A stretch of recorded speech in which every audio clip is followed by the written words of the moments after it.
Hallo Internet, ich will auf dem Weg editieren können und nicht nur von zu Hause aus. Darum brauchte ich einen Laptop und ich habe ihn mir gekauft. Ich habe ein bisschen geschaut, preis-leistungsmäßig, was man da Gutes bekommt, und ich bin fündig geworden. Ich habe nämlich einen Asus gefunden.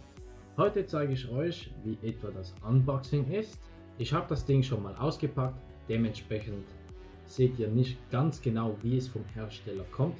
Doch ich zeige einfach mal, wie das Unboxing ist, und zusätzlich zeige ich alle Lichtkonfigurationen.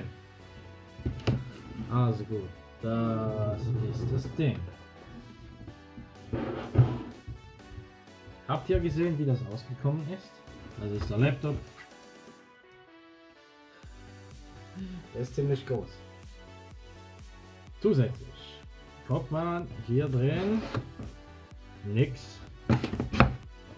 Hier drin Bedienungsanleitung und da drin das schon ausgepackte Ladekabel. Ich werde als nächstes zeigen, wie die Aufladeanimation aussieht, wie das Aufstarten aussieht und dann alle Lichterkonfigurationen, die es so gibt.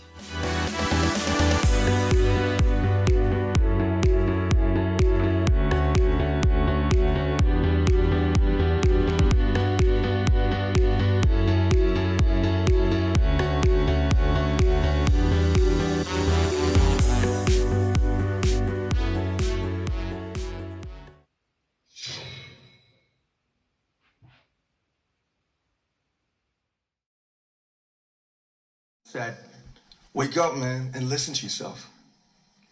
But it took me quite a long time to hear music calling my real name.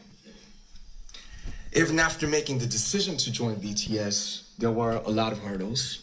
Some people might not believe, but most people thought we were hopeless.